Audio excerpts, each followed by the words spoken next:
Let's talk about the 3 steps that you need to have to achieve your dream as a service pattern designer. Now, this is not going to be an episode that's about software or any of that kind of thing. This is more strategic, and it's the things I see that designers don't do.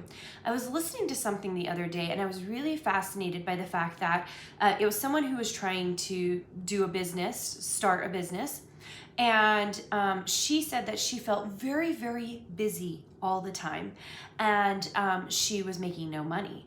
And the person talking to or coaching this person said, well, what are you doing? And she said, well, I wrote a blog. I've been writing blog posts, so I wrote some blog posts. She was like, so you feel really busy because you're like doing the work in your company that you've set aside to do? And she was like, yeah. I mean, like, I feel like I'm doing all this stuff, but I'm not making any money.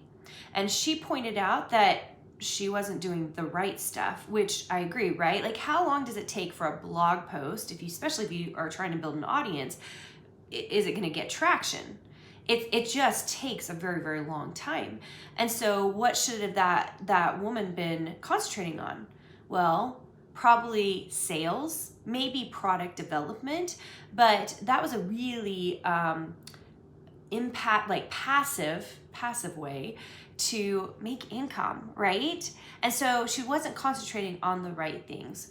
That's what I want to talk about with you guys today. Sometimes we think we're very, very busy. We are designing every day. Those of you who have been around for a while, you know I'm like, you have to design every day in order to become a better designer, because that's like building skill, right? But very often I find that we are working on the wrong things that actually move the needle in our design business. And I want to emphasize this a lot to you guys. If you're here, you're doing the design bit, so we got to improve that and make that better. But the second part of that is business. So those of you who go to design school, or even if you came into my program and learned design and then you got a job as a designer, then you don't have to worry about that business part. So many people come into design because they think they want to create their own design business, but they completely forget about the business part. And most of you are not trained on the business part. And so often in my program in particular, you know, I'll hear people say, well, I have a graphic design degree, so I'm fine. I can do it myself. But I know, because I have a Ph.D. in design, I did a master's in design, that most people are missing the business part, which is why you have to get a ton of experience, get business training, or come into a program like mine that integrates the two. We like to integrate design and business. And by doing that, you become more strategic, you get smarter, and you actually make the right decisions that make money in a business, right? So today we're going to talk about the 3 things you have to do, and these are pretty general, but I hope that it helps you see what you actually need to do to start moving that needle. For those of you who are interested in Design Suite or a program like mine that's actually going to teach you design and business, you can come to a design bootcamp. That's when we open up Design Suite. And in that, what you're going to do is you're going to hear more in depth about some of the things that I'm going to talk about today. But more than that, you'll see that in Design Suite, this is all we do. We're talking and changing our mindset so that we make smarter, stronger, more clarifying decisions in our businesses so that we actually make money. Okay. So number 1 is to take risks. I think it is safe to say that as designers, we often very much love the creative process. That's why we got into this, and we're unwilling to take risks. What kind of risks do you have to take? Well, if you're trying to get a contract, you have to go find a creative director. You have to pitch your stuff. You have to put yourself out there. And those things are very, very difficult. I know for me as like an introvert, like I'm pretty ambitious and I like to show my stuff to people. But at the very beginning, it was hard. It was really difficult. So don't think you're alone in this.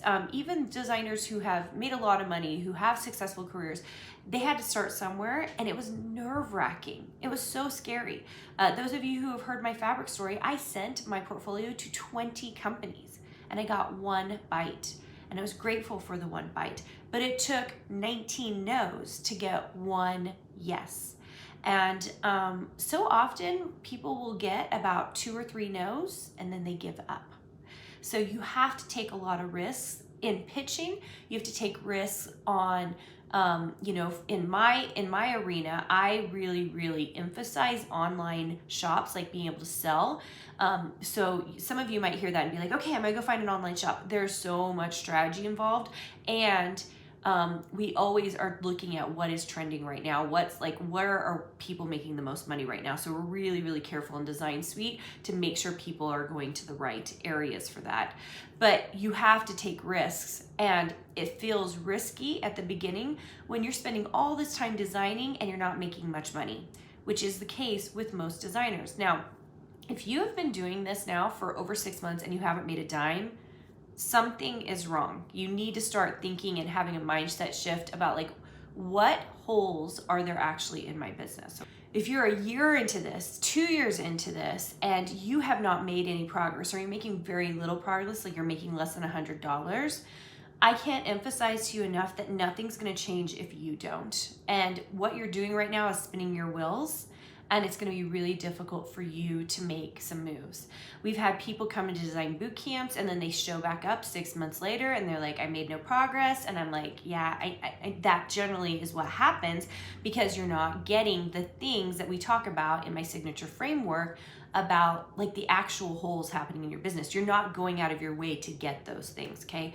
And all of it takes you making some, what we call risks, but they're really not that risky. It's more like our egos are at risk, right? It's like not gonna cost you that much money to like pitch yourself to a creative director, right? It's gonna cost you the cost of the Adobe software and actually making a collection. If you want a better, you know, a higher percentage of getting something like that, you would come into a program like mine so that you could make sure that you're getting the right context, getting warm leads, and all of that good stuff, okay? All right, the second thing is you will have to build an audience. Now, if you've been in a design boot camp, you know that very often I am talking about, you know, how we're designers. We don't have to be influencers. And that is true up until a certain point. Usually for me, it's the $1,000 a month point, okay? So once you start making about $1,000 a month, and many of you are not there, and you're not there because there are holes in your business, but those of you who are there, you need to build a brand, okay? And we added a branding and social media class specifically for this to Design Suite to get those people to that next level.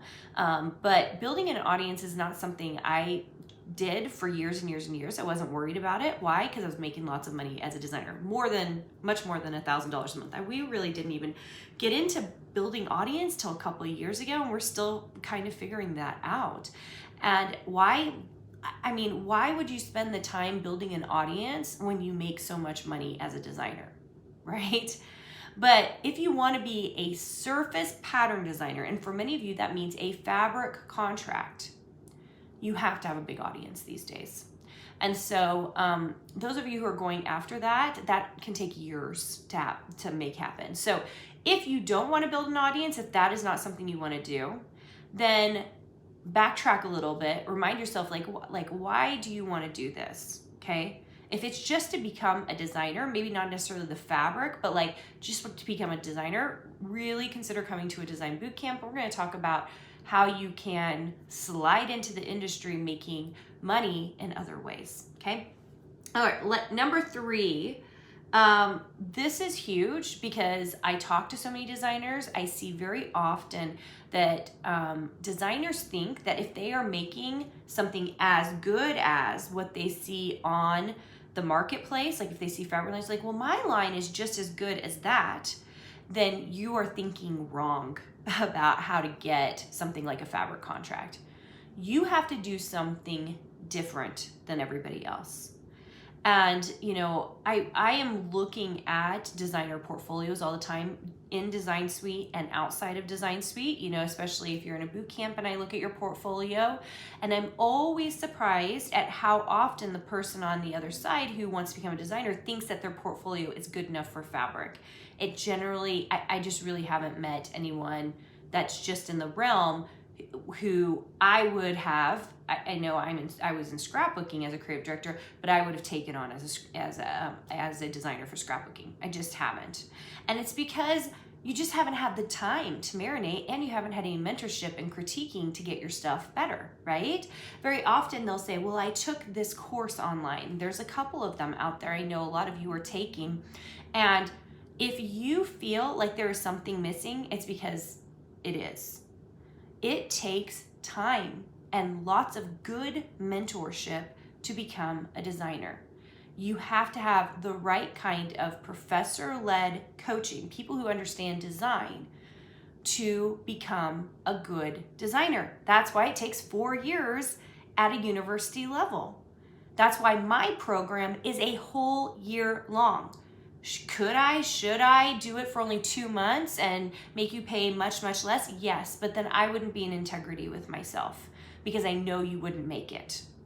That's what a 2-month or a 1 month or even a 3-month course is going to do for you. They're going to teach you Illustrator, and that's about it, okay? They're going to get you started, and that's okay. I think those are very important steps. But if you feel like there's something missing, it's because there's like 3.5 years of graphic design school that you're not getting there, right? You're learning the baseline. And so if you come out of that and think, oh, I can get a contract, like it's just, you guys know, I am like so realistic. I'm going to tell you the truth, because I don't want you spinning your wheels for the next 5 years thinking you're going to get something that you're not, because you haven't been trained properly to do. And I want you to be trained properly so that you can actually make some progress. And if you're not turning stuff into someone who can mentor you and changing your artwork and getting better, then you're not getting better. You're just spinning your wheels, okay? So, number 1, take risks. Number 2, you're gonna have to build an audience if you really wanna achieve your dreams as a surface pattern designer. Just, these are things totally doable. They just take time, okay? And the last thing is you've got to show something different than what's currently on the marketplace, or same but different. And that's a really difficult concept. That's one of those things I had to learn early on in my fabric design career. I had to learn how to be the same but different. Just give enough of an edge that it felt different than everybody else, okay? So hopefully this is helping you guys. I know you want to achieve these goals, these dreams of being a surface pattern design. It is totally doable. It absolutely is. But I want you to go into it with a realistic view of what's really possible and how long it's going to take. Now, if you believe that time is money and you want to bypass a lot of these things and get faster, get the inside scoop and all that other stuff, I can't recommend enough that you come to a design bootcamp, because that's where we're really talking about some of those things, and you get 1 week with me. Those of you who know that you want to be faster, that you want the inside scoop and you want to move forward, those of you that do that, you come into Design Suite and we have a whole year together.